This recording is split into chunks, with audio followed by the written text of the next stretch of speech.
So welcome everybody. Thank you so much for joining us today for this AGM pre-conference workshop, Unlocking Learning Landscapes, Leveraging Place in Archival Instructional Programming. My name is Sandy Enriquez, and I'm the Southern California co-chair for the Education Committee of SCA, which is the organization that puts together these workshops. Next slide, please.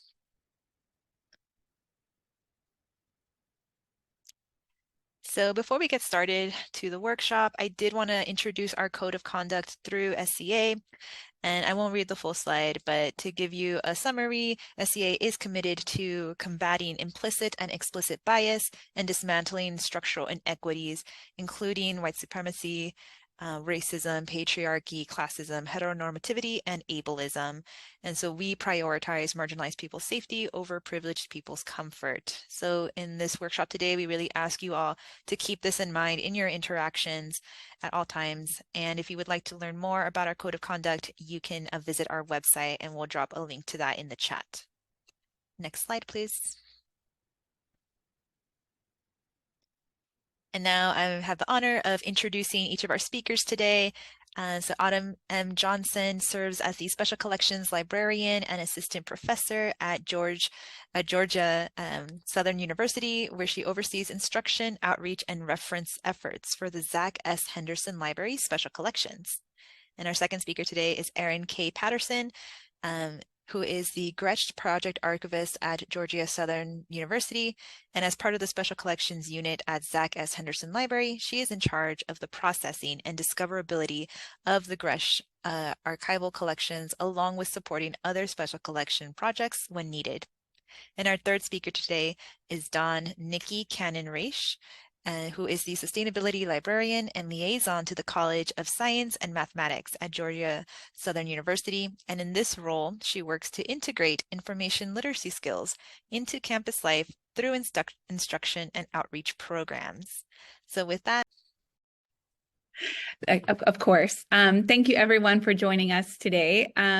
You have joined us for Unlocking Learning Landscapes, Leveraging Place and Archival Instruction Program. Again, my name is Autumn Johnson and I am the Special Collections Librarian at Georgia Southern, and I'm joined by my colleagues. Hi, I'm Erin Patterson. I'm the Gretsch Project Archivist and Special Collections at Georgia Southern.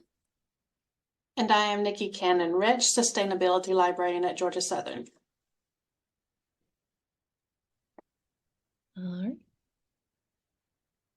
right. To get us started, this is a little TikTok our team created during our last escape room program, Bland's Botanical Bequest, in 2022 to advertise the game for the library social media. And we'll jump right into it in the rest of the workshop.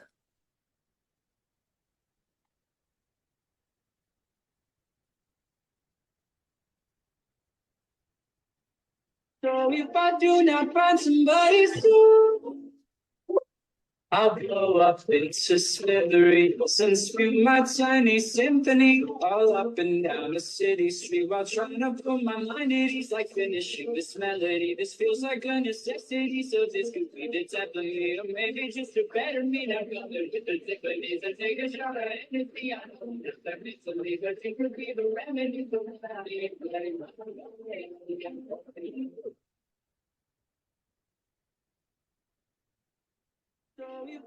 Oh.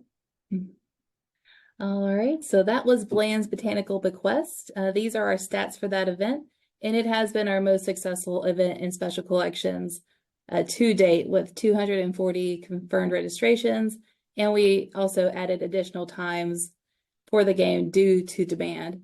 And like our previous game experiences, 100% of participants thought that GS Libraries should continue to offer these types of programming, and that is with a 54.3 success rate. Most commercially available escape rooms have a success rate of about 30%, and we found that our participants really enjoyed the challenge, even if they did not escape. Typically, our participants were only one clue away from escaping, and they did understand what they were missing once the game was completed, and 70% were able to correctly identify archival primary sources that we used in the game. That was good. For this session, our SLOs for this, by the end of this presentation, Hopefully you'll be able to recognize the value of game-based instructional programs and effectively teaching archival primary source literacy skills to diverse audiences. Examine the role of place in building immersive learning and experiences and the value of place-based education in archives. Understand the commonalities between cultural heritage partnerships and the benefit to achieving shared goals. And the fun part, develop a game scenario using archival primary sources in a specific but commonly found place or setting. So this is our game plan for today. So we're going to start off with a bit of a play time. We'll do about 10 minutes or so of an example game, that puzzle that we adapted from a game. Then we're going to share some of our background with our partnerships and how Bland's Botanical Bequest came to be. Then we'll do a quick breakout activity to brainstorm potential partners and settings for a public program that you may put on in the future. Then we'll go back to sharing, where we'll get into how we developed Bland and executed that program. And then we'll do another breakout activity to develop a puzzle from an existing primary source in your collections or teachings. And then we'll wrap it up with questions, comments, concerns, and possibly brief manifestos. So as Erin just mentioned, we are going to start off today with a little bit of playtime. So you could use the QR code on here, or you can go to the link that is there and experience one of our game scenarios. And we're going to give you 5 to 8 minutes or so to kind of give that a look and see if you can figure it out.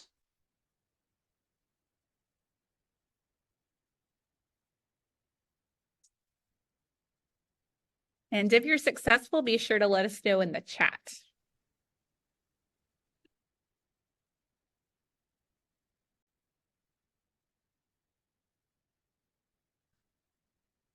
All right, time is up.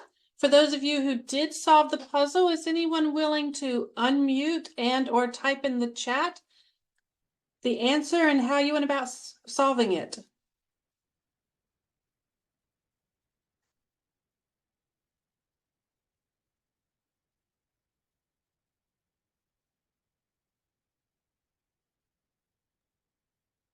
Don't all jump in at once. We're going to put you guys to work today. Give it another minute. Anyone, first of all, can anyone tell us what the answer was to the clue, what the code was? Maybe that's easy. Can you throw it in the chat? So our colleagues in the room can maybe see the next screen.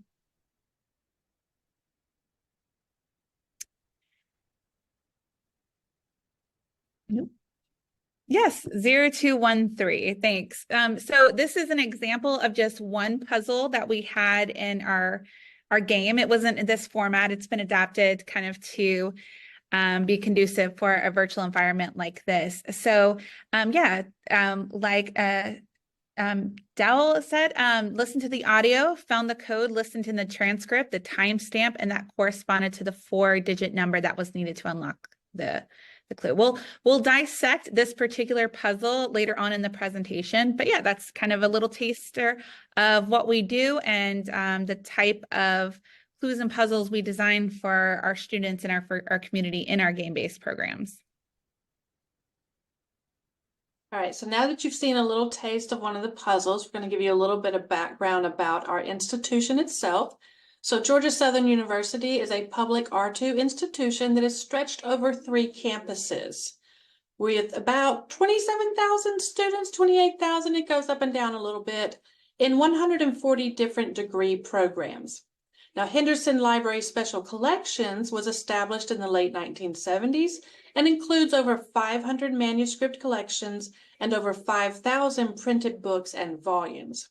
Special Collections houses the Bullock County Historical Society collection as well and actively collects the history of the Southeast Georgia region. So not only is it collecting the history of the institution itself, but of the region that this institution, the main campus of the institution, is housed in, and now reaching into that Savannah region because of one of our second campuses. Since 2018, Georgia Southern Libraries has been created these escape game activities and experience around information literacy skills. We started our first one with a game designed for first-year experience courses that was centered around a musician that was local to this area, Blind Willie McTell. In that game, students had to go through a variety of different sources, internet, books, scholarly peer-reviewed journals, as well as some other items from the library, including special collections, to solve that puzzle. About a year later, we did Celebrating 100 Years of Frankenstein on the anniversary of Frankenstein's 100 years of publication, and then adapted a escape type activity to suit a large number of students at one time for our McNair and research experience for undergraduate students. That one was called Under the Big Top, and it helped teach them research ethics in a fun and engaging way. And in 2019, Special Collections launched its first game-based instruction program, Secrets, Sources, and Swamp, followed by 2021 semi-virtual game, The Case of the College Sweetheart. Now, Secrets, Sources, and Swamp is one of our most successful games to date. It involved 129 students and 23 faculty and staff representing a variety of majors and departments. They all participated in this 1 hour-long experience, which only ran for about 2 weeks.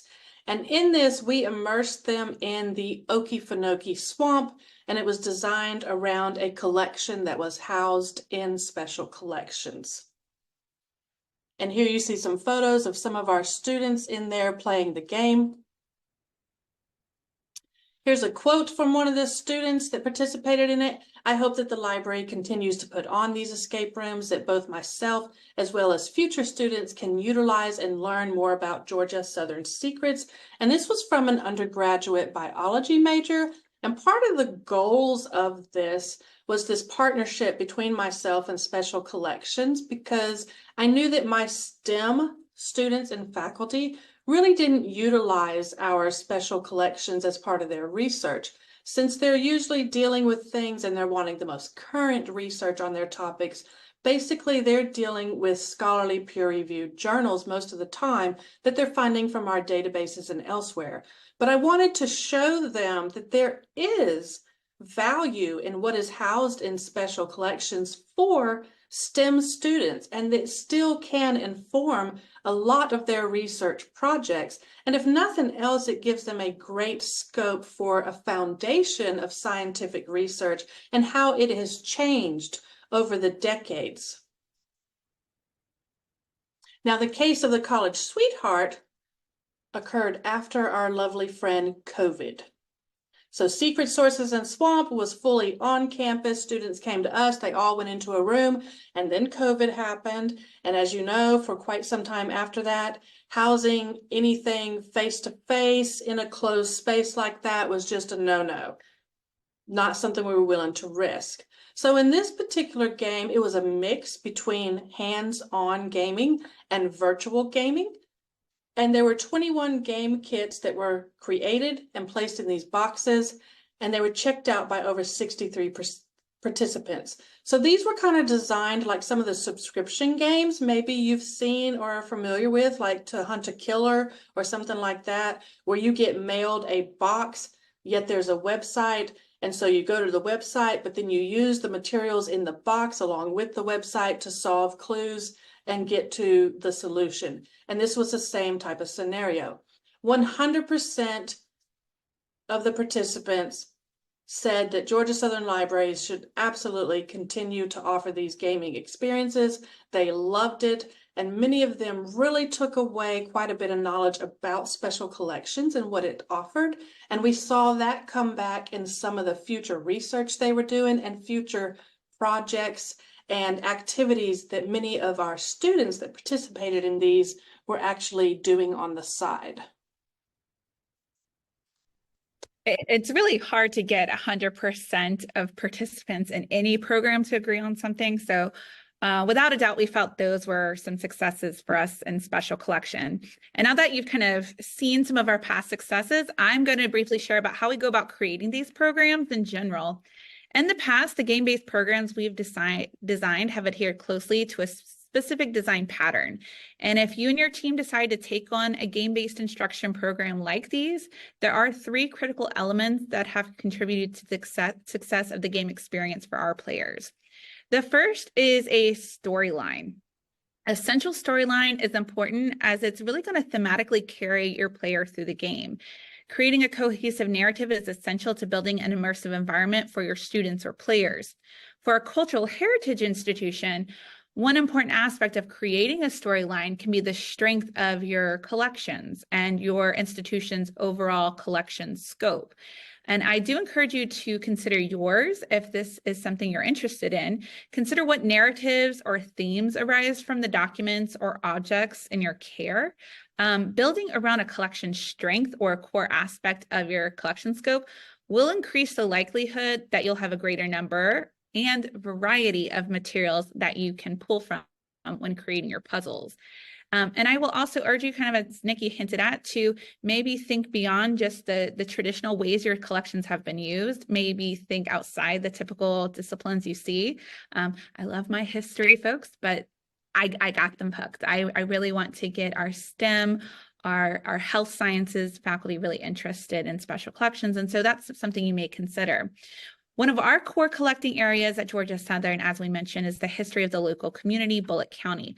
Most of our manuscript collections reflect the lives and history of the individuals in the area, which is largely agricultural. And the history of our university, including our alumni, also factor in fairly strongly.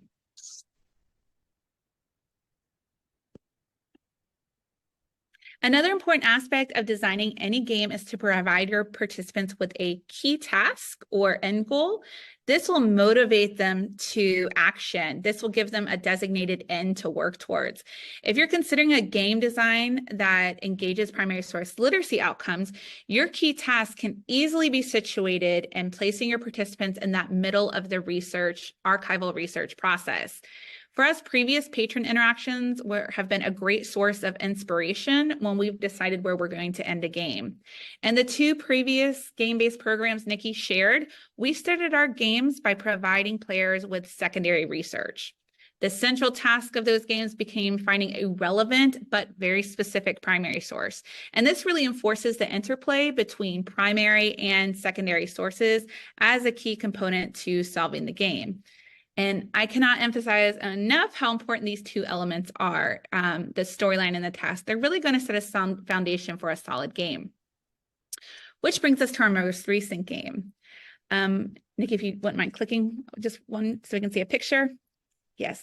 So we started thinking about the storyline way back when we wrapped up 2019's Secret Sources and Swamp. Because that fall, I had actually been working with faculty and student researchers from our university's Botanic Garden. They actually had an undergraduate student assistant conducting research with us over a period of several weeks in preparation for a permanent exhibit to be installed on site. But yes, this was way back in 2019. With the idea that we might be able to do this the following year. And spoiler, that didn't happen, but it marinated. And working with that student researcher back in 2019, we began to really get inspired by the life and the work of the person that you see in this picture. And that's Dan Bland, and of course, his wife, Catherine Bland. Both were award-winning farmers, both early graduates of First District Agricultural and Mechanical School, which is the first name of Georgia Southern. The Blands both passed in the 1980s, and upon Mr. Bland's death, their 6.5 acres of land and home was bequeathed to the university. And it was donated for the purposes of promoting knowledge and appreciation of the native plants of the region. And obviously, COVID impacted our ability to execute the game for a number of years. But we were really anxious to launch this face-to-face. And again, those ideas have been marinating, and we felt really strongly at that point where we were poised to do a face-to-face game again, that we really probably needed to work with the garden staff. We had really developed a great relationship at that point. In fact, I had hired that undergraduate student assistant as my full-time staff assistant. And it was just a great experience. But at first, our hopes of working with the Botanic Garden staff were really modest. We simply were hoping that they would share some of their preliminary research, or maybe even help us market some kind of program around Dan or Catherine. I imagine that a lot of their core community would be as interested in this as we were.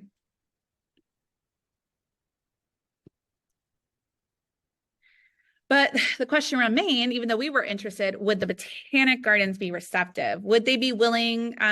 Would they be an effective program partner? So when assessing their suitability as a program partner, we really delved into researching the Botanic Gardens itself, learning more about it, more their institutional values and their ethos. And I share this with you because I believe it's crucial for anyone to kind of understand where our feelings ended up being so strong about working with them. And ultimately why they became not only a program partner, but the entire physical environment we worked with. So kind of taking a step back, I'll just tell you a little bit about the Botanic Garden. So the Botanic Garden at Georgia Southern today encompasses 11 acres and features unique and endangered plants native to Georgia. And it's only a few blocks away from our main campus in Statesboro. At the center of the Botanic Gardens are buildings related to the 20th century farmstead, including a barn, and then the home that Dan actually built himself in the 20s. It was renovated in 2012 and simply just serves as a place for meetings and events. The garden offers a variety of instructional programs themselves. They do things like plant sales and community gardening workshop, but their core participants in these are our local K-12 students and the greater community. We actually found out that university faculty and students seldom actually visit the Botanic Garden. It's not considered a core audience for them. Instead, the gardens kind of has a reputation of the place you go to for a wedding. But despite that, we discovered that their mission is actually to offer similar things that we offer, to offer historically driven opportunities that connect learners of all ages, including college age, to the rich cultural heritage of the region, which they weren't able to do a whole lot in those 3 intervening years because of everything happening. So it's with this newfound knowledge, we started to contemplate holding the program at the garden instead of the library. Hosting one of our instructional programs off-site, we thought could provide an opportunity for place-based learning, allow our usual players to engage with the environment and context relevant to the subject matter we were anticipating. Certainly, it would be a more immersive, more memorable playing experience for them. And we saw the potential to foster a deeper connection to the Blands specifically, but also their connection to the university. But again, we had questions. Would the gardens be open to collaborating in this very specific way? Would our primary audience be willing to make the trek all the way off campus? Yeah, we had questions and we had concerns, but thought a partnership like this, doing something offsite could be different, could be amazing. So we just dove in and we made it happen. Planning with garden staff ended up being fairly straightforward. We were lucky in that respect due to the relationship building that had taken place, and we were able to initiate the project simply through a series of email exchanges with the program director. We presented information and data about our previous game-based programs and how a program of this kind would allow us, the libraries, to increase our identity across the greater community, but also how the gardens might also increase its awareness across the Georgia Southern community. We were also prepared to provide a great deal of information up front to give the staff, particularly their education coordinators, some reassurances. We provided them with things like SLOs, assessment measures, and tools. So again, a lot of things up front, a lot of pre-planning that really made the staff a bit more confident in what we were doing. Finally, over the summer, if we can click twice, please. Finally, over the summer, the special collections staff began to conduct a series of site visits to look at this physical gardens, the physical space, the buildings, to discuss the limitations and possibilities of using it. And being on site really reinforced our own personal connections to the space and the responsibility we felt to the Bland family and to their story. So after those summer visits, our 3 core things that we always look for in our games really became 4. Not only did we have to create a fun, engaging game that would appeal to a wide variety of participants, and one that was responsible and had thoughtful execution. And, you know, the game had to honor the Bland family legacy, had to honor their home that they resided in for 6 decades. So again, rather than those 3 elements, our game design now incorporated 4. Setting or physical environment became the 4th kind of leg of our table, the 4th essential element in our game design. By immersing players in the physical environment where the historical events unfolded and lives were lived, we hope they might better understand the circumstances, the influences, and dynamics of the time. Engaging in the physical space of the cottage and the gardens would become integral to all other elements of our instructional design. And we felt that by placing players in this environment, we'd hope they'd develop a deeper appreciation and empathy towards our historical figures, Dan and Catherine. So when considering offsite setting or a physical environment, it's really crucial to assess how you can effectively engage with the place or setting and the learning environment.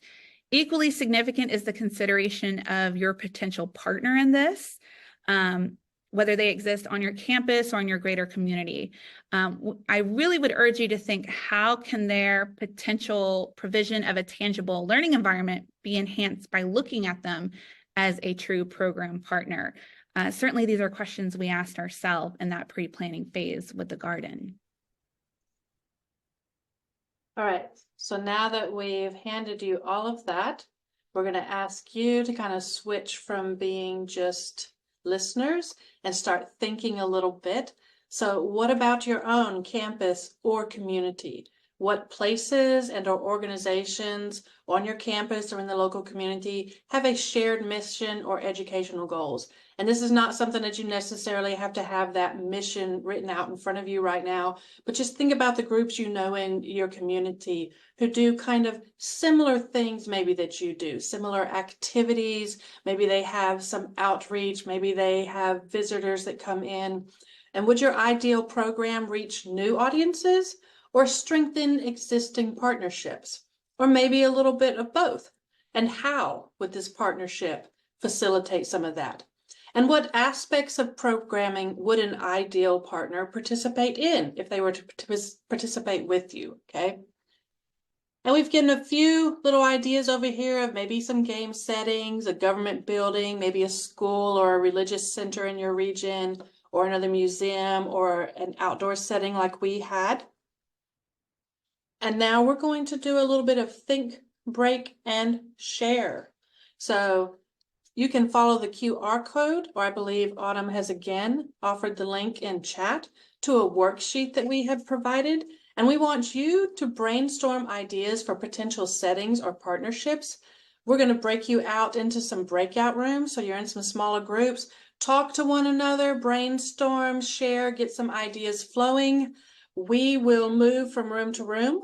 So if you have any questions or we might offer some comments, feel free. And we're going to give about 15 minutes so you can really dig in and maybe get some ideas rolling of what kind of group or entity within your own community you can partner with.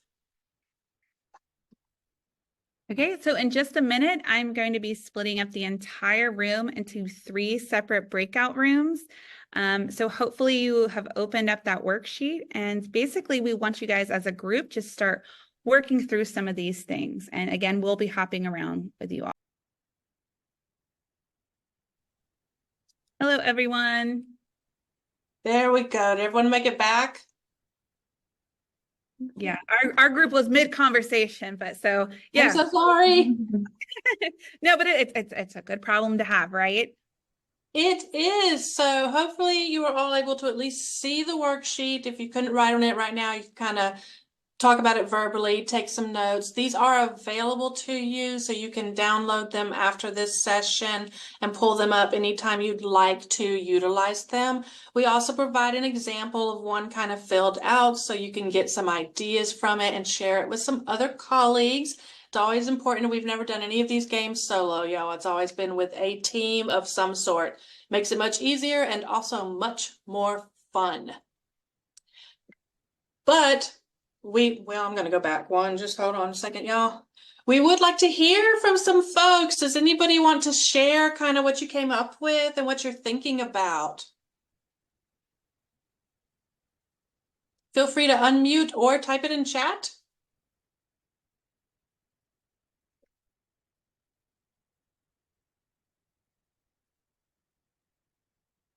Somebody be brave.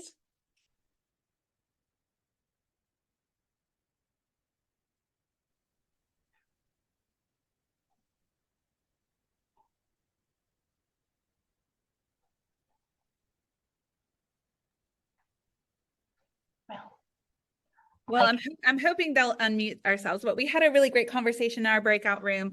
Kind of strengthening existing partnership was like a recurring theme. A lot of the folks in our room wanted to do that, but in different ways, maybe get them to, yes, look at historical history topics, but maybe through a different lens. So I think that's great and valid too, rather than the kind of narrow, kind of pigeonholed focus we seem to get ourselves in as archivists and special collections librarian and historians in the room. Maybe we can get our existing partners to look at us differently by engaging them with different collections, with broader collections. I thought that was a really great part of the conversation we were having. I won't put them on the spot. And again, feel free to put in chat if you want to share.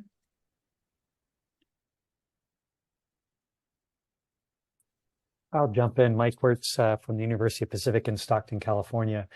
I have to admit, I'm doing a little bit more listening in this particular case, but one of the things that I failed to mention earlier when we were in our discussion is that we had a historian and a people from our media studies department, and they worked together, and we ended up creating Reacting to the Past game that's based on, I'm sure a lot of you are familiar with that, but the one that they did was about the establishment of Yosemite National Park. One of our strengths here in our archives is we have John Muir's stuff, who was the founder of the national parks, blah blah blah. Anyway, it was a lot of work to do something like that, and thankfully we had someone who was very much focused on game design. And I'm actually kind of curious to know a little bit more about, what sort of game design, it seems like it needs a lot of extra work to actually do game design. But that's kind of talking about that. But I'm also very curious is partnerships on campus. And I mentioned specifically in our group that, currently we do the dog and pony, hey, we're the archives. We got cool stuff. Come down, use our stuff. And what things can we do to gamify that? I mean, we do make it interactive, but what can we do to gamify it? So those are just some random thoughts. Yeah, it is work on the front end. It absolutely is. And we talked in our room about how none of these were quick that we were talking about, but the reward at the end, and especially like for secret sources and swamps, my STEM students really had true epiphanies about kind of the change in scientific research, because we had this ecologist that when you looked at his field notes and then you looked at the research he published through this game, it was very diary-like-ish. It wasn't anything like the research articles they're used to today. And it was very much kind of a qualitative type of research where he was just kind of observing a whole lot more than he was measuring and doing kind of experiments, which is what they're used to. And so they really kind of had an eye-opening thing of how much research has changed for the sciences, but they also were able to see, because of that, the value in what he had did, because they're like, oh, he has all these lists of types of animals and everything that were in the Okefenokee. You could compare that and do that again now and see if we've lost anything. What has changed? All of these types of things. And so the light bulbs were just going off in ways that simply telling them that in the classroom never seemed to open up.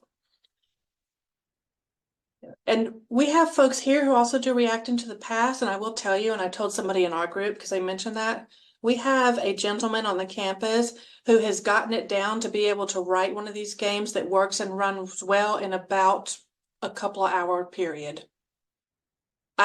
You'd let me know and I will hook you up with Mr. Jason Sloan because he has got it down to an art at this point and it's beautiful. And Jason will do this with archival material, focusing on archival materials. If he knows about them. Okay. If he knows about them. I'm going to look him up right now. There we go. Jason Sloan. Yes. Thank you. But yeah, I have to admit there is some work up front. Maybe I would say not as much work as reacting to the past, because that's very prescriptive. If you were going to trademark it as a react to the past. But again, the partnerships and like the authentic relationships that develop, we might get into this a little later. You really can't replicate that. And we have a little bit of a following with some of the students and faculty now. Every time any kind of gaming instruction gets brought up with our like reacting to the past groups, and like, oh, you guys do that in special collections, right? So you really can't buy that kind of relationship building that comes in from putting all that front work in. It is true. And once you do your first game, it gets easier and it's fun, y'all. It's fun for you as much as it is for them. All right. So in case you were a little shy about unmuting and kind of sharing, we do have a poll to hear from the rest of you. It is anonymous, so no names will be attached. So if you would just take a moment or two and fill this out for us so we can all see.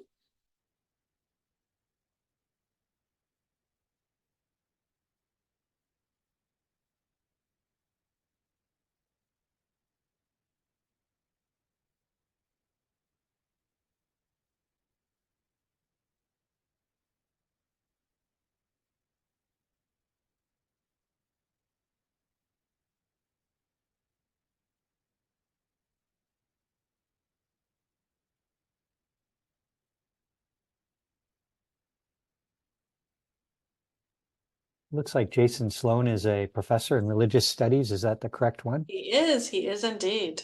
All right, thank you. Delightful gentleman too. You're going to love him. I may reach out.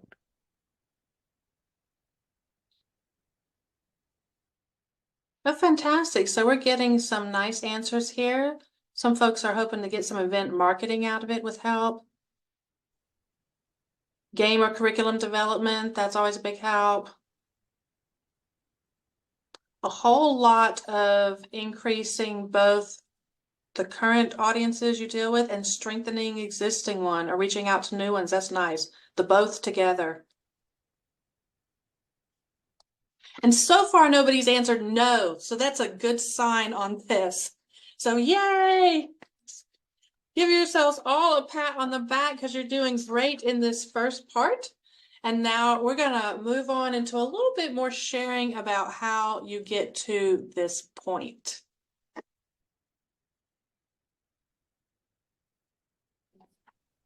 It's me. All right, so we are halfway there, and I think we should all be proud that I didn't start singing Journey. So what we have left is we're going to share some more about developing Bland specifically and how that all played out. We'll do another little breakout activity to develop a puzzle. Bon Jovi, thank you. I'm sorry. Another breakout activity to think about creating puzzles with primary sources in your collections or teaching. Thank you. And then we'll wrap it up with questions, comments, anything else you got. All right, so to recap, our setting for Bland's Botanical Bequest, we do love an alliteration, was at the Botanic Garden in the cottage that Dane and Catherine Bland built. Now that we had that, we needed to develop our game with our other critical game elements.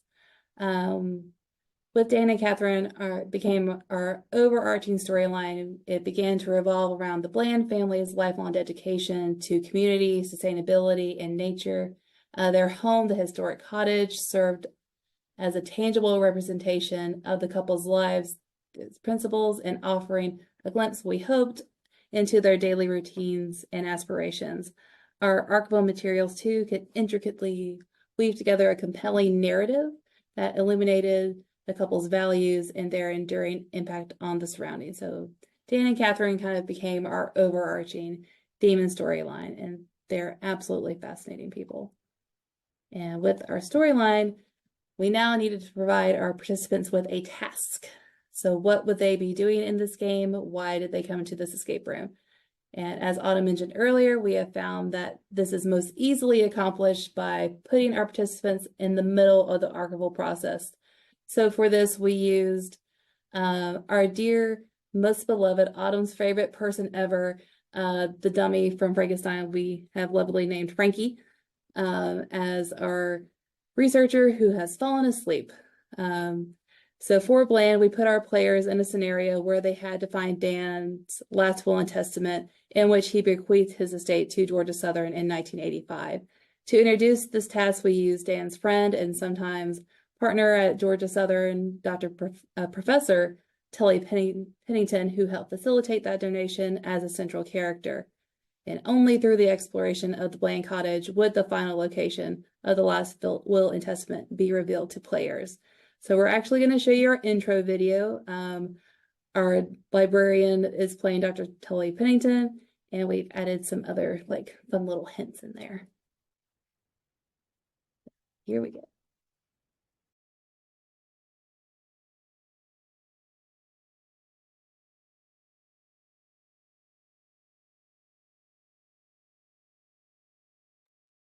Nikki, is there sound on your side?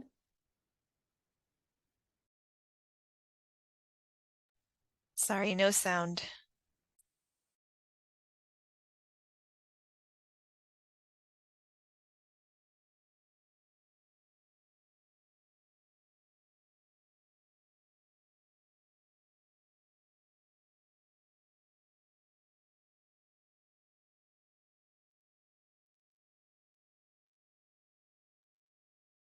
There's still no sound.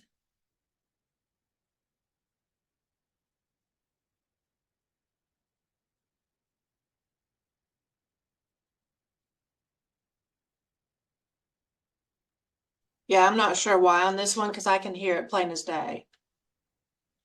Our first video works. I can go ahead and read some of the script. You guys, actually, we put the Game Master script in that share Google Drive folder. And we actually offered this as, we had this laminated and printed for those who might have any hearing impairments. But essentially, our Pennington professor there is very frustrated. He's there from the 1980s, and he says, Frankie, you've got to help me find the will. And it kind of propels our group to action. So I'm going to drop the link to the chat to the script so everyone can kind of read it on their own. I'll also drop the link to the YouTube video if you want to watch it on your own. And it ends with, Frankie, you must do this. Go to the cottage and find the will. And it ends with, you have 45 minutes. Back to where I am. Okay, oh, wait, hold on. Nikki, could you go back one more? Okay. So now we had our storyline and our tasks. We are now ready for what I think is some of the most fun, creating the puzzles. So as with any of our games, there are many factors that come into designing these puzzles. We always begin by working backwards, identifying LSLO, usually from the primary source literacy guidelines to serve as inspiration for the puzzle. And usually the process of solving a puzzle or performing a desired action is one that is reflective of the archival research process. We also prioritize variety, aiming for an assortment of SLOs, primary source types, and puzzle mechanics. There are so many types of locks available. I did not know how many types of locks were available when I joined Autumn and Nikki in this, and we strive to integrate as many variations as possible. For Bland specifically, we had alpha locks, so locks instead of numbers, you have letters or possibly combination of letters and numbers, your classic number locks, key locks, little magnet locks, where you have like a little magnet and you have to find the other magnet to unlock something. Directional locks, which I think are pretty cool. So instead of numbers and letters, you push in the middle into directions. We had a self container that had a clue inside, and it was timed, so players were not able to get in there until 15 minutes had elapsed in the game. And we also had an electronic RFID lock, which I thought was pretty cool. We also incorporated ciphers, black lights, hidden compartments, and we also brought in those red decoding lenses into the game. So now I'm going to break down a few examples to show you exactly how creating a puzzle might look.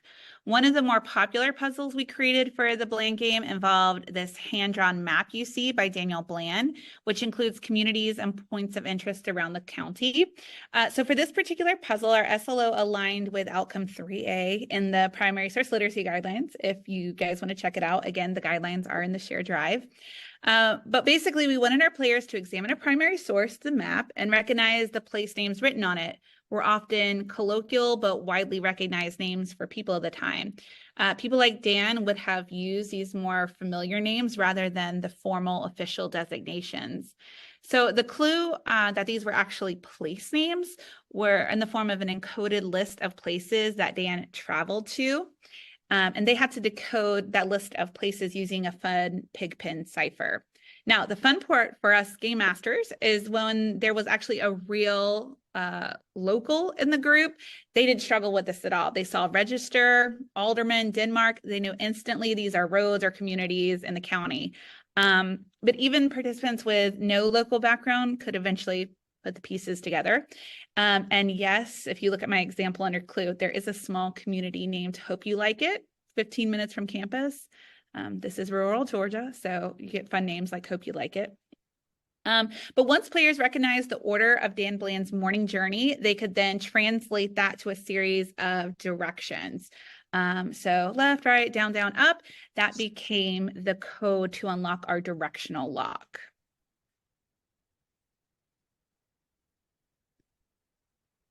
So here's another example. This one you might be a little bit more familiar with. This particular puzzle, we actually hid a cassette player, small one, in that timed canister Erin was mentioning. So after 15 minutes, the canister would pop open and make a little noise. And then from there, they could pick it up. It actually had coffee in it. It was supposed to be a coffee can. And play the oral history recording, which was an excerpt of the Bland family friend describing the then late Catherine Bland's hobbies. Catherine did pass before her husband. Now, elsewhere in the room, the clue to figuring out why that was important was an index transcript of the recording by the interviewer with counter steps to particular places in the interview. So players then had to identify the correct 4-digit number like you guys did and use it to open one of the number locks. And through this puzzle, we wanted players to understand the connection between original sources of information and derivatives or descriptive things about it. Catalog records and such. So our last example is kind of more of a fun one. We provided players with a formal portrait photograph of Daniel Bland on a card. When the players recognized that this was actually a formal portrait photograph that would have been the same type of photograph included in something like a professional composite of a graduating class, it unlocked the puzzle. They were literally situating a primary source in the greater context in this one, practically speaking. So again, when they took the card with the photo on it and placed it where it would have been in the composite, which was actually fixed to a cabinet, that RFID technology opened and unlocked a cabinet with a bunch of different other clues and puzzles for them to solve. And again, as you can see, we really try to vary up as much as possible the different types of clues, primary sources, and the different types of locks. Nikki, if you could just go one other. Yep. All right. So this is kind of a game map that our game encompassed. So it was not a linear. They did not have to complete things in order, but ultimately they had to solve the kind of 6 mini puzzles with multiple components before they could do the final one.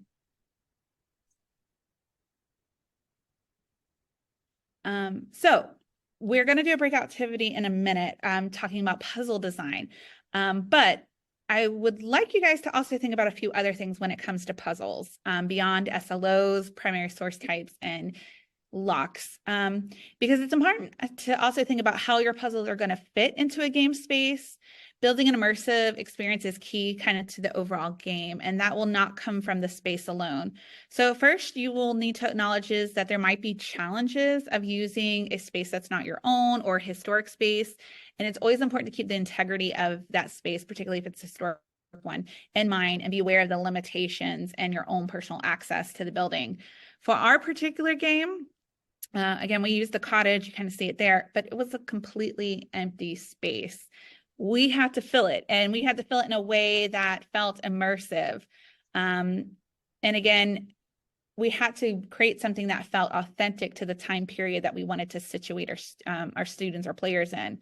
But even though we had to bring a lot of these props in, I will say you really couldn't buy that immersive of being in the physical building. And Nikki, I hope you don't mind us sharing, but being in that room had like a really emotional response for a lot of people. You know, some of us cried the first time we walked in. The smells and the feelings that they created were really transportive. You can really feel the character and the love in the space. And so we didn't want to lose that while building our immersive environment. We still wanted it to stand out on its own. But we did try to fill it. So setting the stage, we first discussed so of course we needed era appropriate materials to fill the room and the different rooms we were using. We discussed what we could do already in the space and what we could add. We brainstormed what we already had from home, because our budget was very limited. We checked university surplus for other furniture pieces. We put out a call to the libraries to our colleagues for things we didn't have. And we checked thrift stores for other small pieces. Luckily, Erin is a great thrifter. We always kept in mind that the cottage ultimately needed to feel like a home an octogenarian widower farmer would have been living in the mid 1980s. And we needed to try to capture that feel as much as possible. But after gathering most of the items, we simply spent an entire day setting up the larger pieces and walking ourselves through the game and figuring out how these things should be placed in the room. So it was obvious to players playing. We even created a playlist that played ambient farm noises throughout the game to really kind of get them sunk into the game itself. You also have to create physical archival surrogates. We are in no way advocating that you pull your collections and let these players pull it apart. So for reasons that are kind of obvious, hopefully to a group like this, we did not use original documents or original materials as part of the set dressing. We did, however, make reproductions of our materials simply just to make them more accessible. For example, that hand-drawn map, we actually enlarged it so it wouldn't be as difficult for those who might have had visual impairments to read it. We also mounted it on foam board rather than having it loose or thin like it is in real life, just so it can withstand weeks of gameplay. Other materials we reproduced were photographs, newsletter articles, written documents, that oral history transcript. We copied it over. We didn't use the original cassette, even an herbarium pressing. So the physical surrogates allowed our students to be able to physically see and handle materials in a way that we couldn't really have them do if they had originals. Instead, with our originals, we actually had because it was October, American Archives Month, Georgia Archives Month, we actually curated a themed exhibit. So we told players, hey, if you want to see these original materials, go to the library. And then we also used those for people who were in the library to physically see some materials and primary sources that were used in the game. Again, these immersive kind of tactile elements were just as important as those others that we mentioned. So kind of keep that in mind as you're thinking about designing puzzles and considering sources. Yeah, as Nikki points out, they will be rough. Yes, because I get excited and the adrenaline is flowing in something like this, y'all. The clock is ticking. So it kind of creates that. So We're about to put on our thinking caps again, go from listening to thinking. So what about your collection? Some of the ones you mentioned, some of those things you have. You're going to be thinking about what kind of lock type might fit some of these. It's going to be a letter lock, a simple number lock, a keypad, like maybe you have on your home or on a safe. Keys, simple keys are always fun, y'all. Hide them somewhere in a space or do something.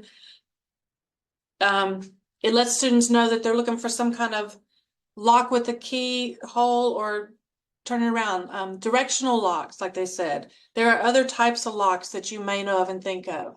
And what kind of source, again, from your own collection, those architectural drawings, what can you do with that? Correspondence, some of those old diaries that are in there, photographs, other things, audio type things, historical newspapers, any of those things. So in this breakout room, you're going to be able to brainstorm how you can incorporate these elements into some kind of puzzle. And again, you're not being graded on this. There's no quiz. So talk to one another, see what you can come up with. And how will you engage place? Whether it's your own place or a place that you thought of before, how will you engage place in this type of puzzle? So another think, break, and share. Autumn's going to be making some rooms again and breaking us out. Here is the QR code. And again, the worksheet has been put into the chat. And if you didn't print it out prior, just kind of look, talk through it, maybe write it down on some scrap pieces of paper. Again, we're going to do about 10 to 15 minutes, and then we'll all come back and share a little bit.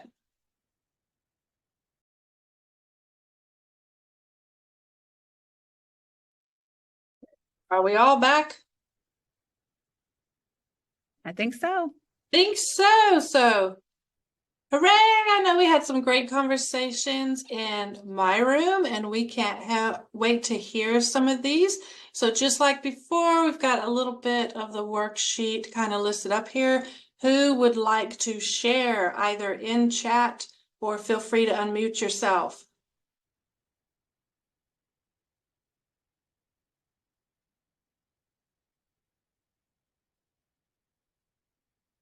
I can share. So one thing that we talked about is the collection I work with. There is a particular ephemera collection called shape books. And so these are books that are all in different shapes, like whether they're menus or catalogs or brochures of some sort. And Autumn mentioned that they actually have locks that are shape locks. And so, you can match those up as a potential activity. That is awesome.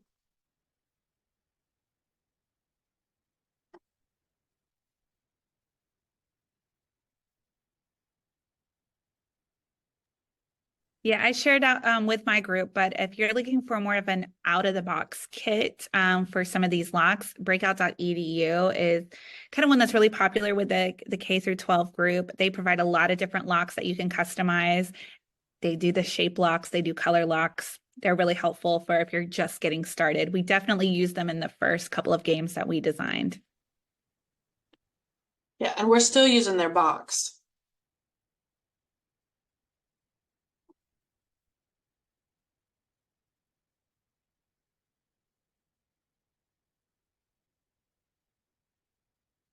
Would you mind sharing the link to that? I tried typing it in and didn't find it. The breakout edu. Oh, you put it right there. Sorry. Thank you.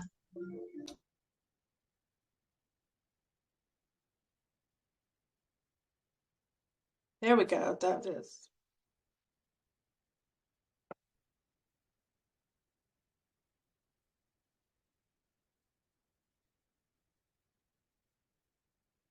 Their boxes are fabulous. Their locks were very creative. We've had a little bit of an issue with them holding up well with heavy use, so you might want to order some extras. They also have sample games, which will help get you started as well, which can be fantastic to have kind of a foundation to start from. So Same as before, y'all. We've got a second poll, so if you were a little bit shy about sharing out,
right, and I do want to say, don't be discouraged if in this short amount of time you maybe couldn't think of some idea for a puzzle, because this is something that evolves as you're going.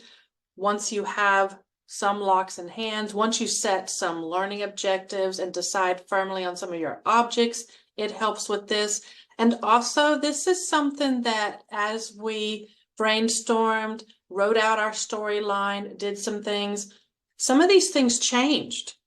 They changed as we were doing it. We would think of using this one resource in one way. We'd have the lock picked out and all of this. And then we decided it really didn't work, maybe as well as we thought it did, or maybe we thought of something better to do it. So being willing to be flexible and kind of go with it and see what happens. Also, we did test runs of all of these games with colleagues. So, you know, we are on the list for some of our colleagues because we have tortured them extensively with some of this.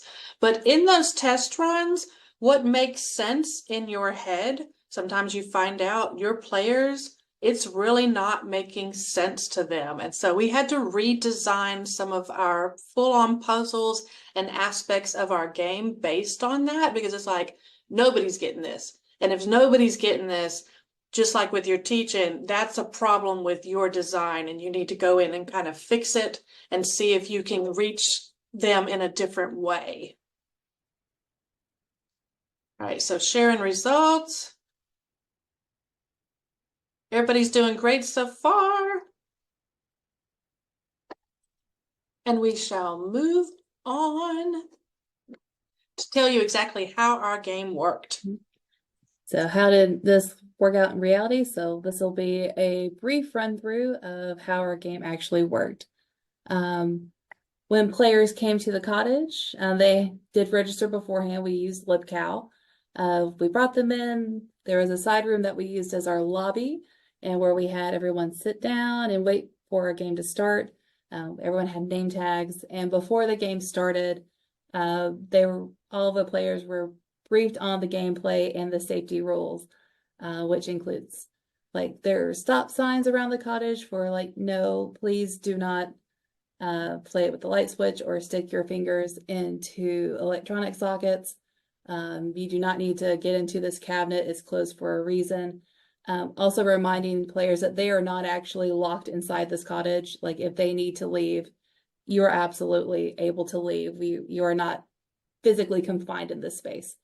How they could communicate with the game masters. We had walkie-talkies, so if they wanted to ask for a clue, if everyone agreed, they could ask for a clue via the walkie-talkie. We also had little signs, dry erase signs that we could, you know, write little like clues or messages to them, like, look over there, or Catherine loved her flowers. That was a part of the game. And we also, in that first room where Frankie is asleep, with some of the contemporary research, there was the first hint for the first clue was in the little notebook. Then we left the room. We started playing the intro video with the Frankie, wake up, Frankie, wake up. And so they would come into hopefully be called into that first adjacent room and the gameplay would start. And then the games began and we watched them sometimes successfully, sometimes less than successfully, make their way through the puzzles. And each puzzle incorporated at least one Archival primary source from the collection. And as they were going through, we were in the little hallway, and the second room had a door with windows in it, so we could sit there and watch the players go through it. And we also were able to, we had a checklist of clues and puzzles, so we could kind of keep track of, like, okay, they found this. Okay, they found the peach can. Okay, they haven't opened the desk yet. Maybe we need to like kind of push them towards the desk. So, because we wanted them to be successful and to have a good time. And once the 45 minutes were up, the game stopped. We came on out and went over any questions that the players had for the game itself. And then our librarians took them into the kitchen where we had snacks for them. And they conducted an assessment and a wrap up. And we kept our groups at 8, I believe. It's 8 or 10, because much more than that, it would be way too many people in the actual space. I think we tried one with 10, and there are too many people in there. And it does depend on your space, because under the big top that I did with those science students, we ran 70-something students through at one time. But they were in special, it was arranged in a special way. So it really depends on your space and how you're arranging the game. But these typical type escape rooms, 6 to 8 was ideal. And we gave them a snack and said, thank you very much. Please support your libraries. So next we have a quick little video. It's another little advert to We'll see. come play. Come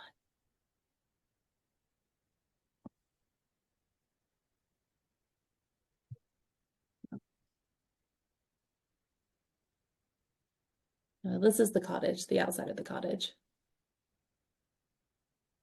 Are you ready for Bland's Botanical Request? This partnership between Henderson Library Special Collections and the Botanic Garden at Georgia Southern University. It started, Nikki. It started going. Oh. Will be running from October 2nd to October 13th here at the Bland Cottage at the Botanic Garden.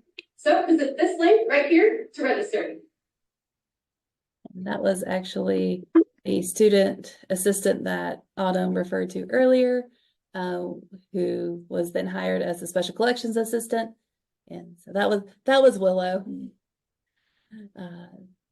So whenever you consider taking a library or archival program outside of the known space, there are bound to be challenges. These are a few that we experienced with Bland's Botanical Bequest. The climate control inside the cottage wasn't great. It got a little warm, but that was more for us personally than the actual materials, because obviously we use surrogates, but we were dying. Our planning area was separate from the site, so we weren't able to kind of workshop where things would go in the space, because we had to bring everything in on a certain day and get it all done in one day. That also means we had limited access to the Bland Cottage after hours, and we were dependent on the availability of the garden staff. But so when the gardens closed, it was closed. There was no way for us to come back and do that. And as Nikki said, after hours often works best with students.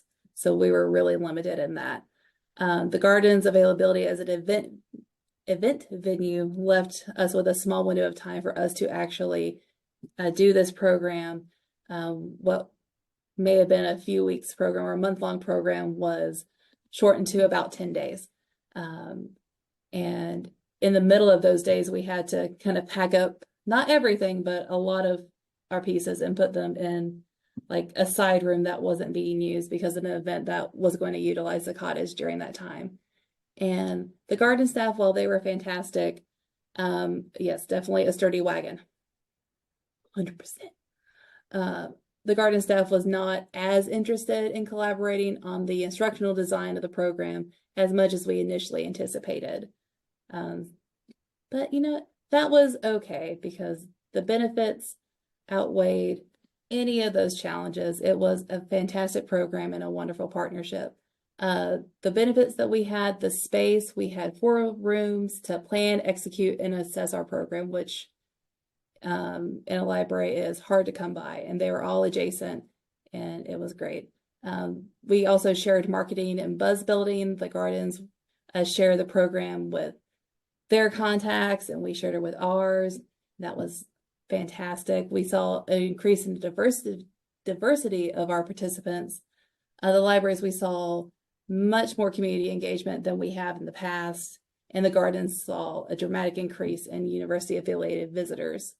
We were also able to build some more trust with the Botanic Gardens and the library, specifically Special Collections, as a partner, future collaborator, and home for their collections. And one of the coolest benefits is our players were instantly transported with the physicality of the space. They're able to better recognize the context of the game because they were there. And we also really reiterated, this is actually Dan and Catherine's house. They lived here for 60 years. They built this house, and that really drove home some of the points for our students. It's a beautiful house. And we were recognized. We really rocked it. And so we actually won our state level Archives Award for program development. And beyond the state, for me, it was the interactions with the students and the community that came out.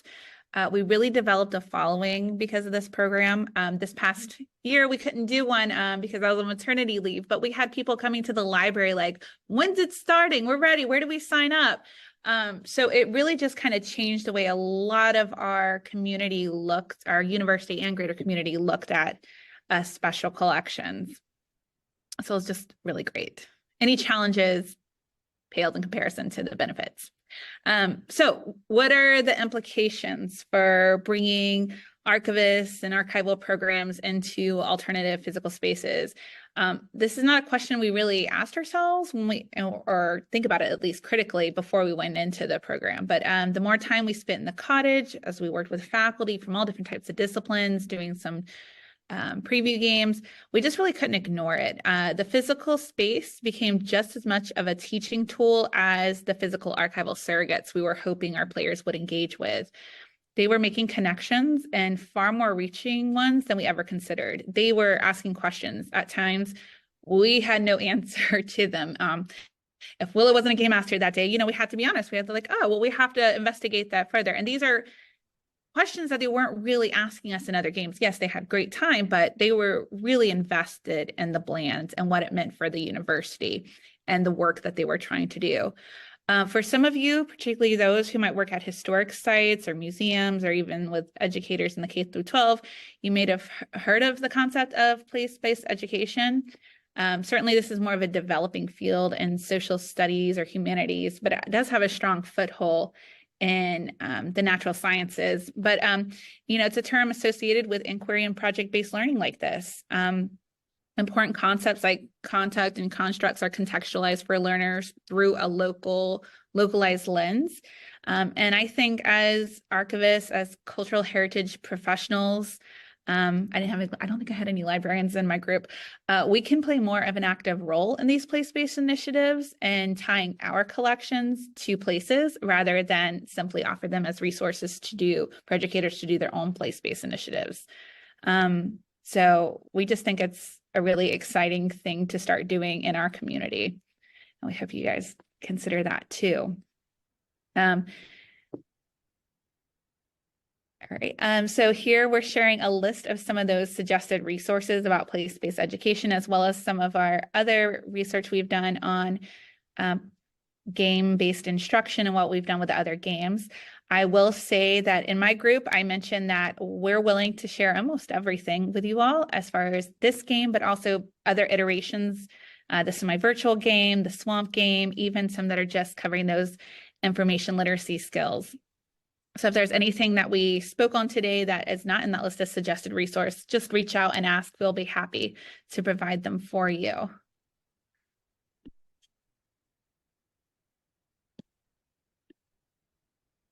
And Right, and we do have a few acknowledgements for this. We would like to thank Carolyn Altman from the Botanic Garden, the director of it, and Willow Farmer, who started this whole thing rolling with her original research, and some graduate assistant students who really helped us out, Ted Payton and Canon-Rech, and of course our lovely colleague Jeffrey Mortimer, who helped us with the one video. So thank you all for playing with us today and sharing some of your great ideas and being willing to jump in and kind of work through some things. And if you have any questions, comments, concerns at this moment, we're happy to work through them with you.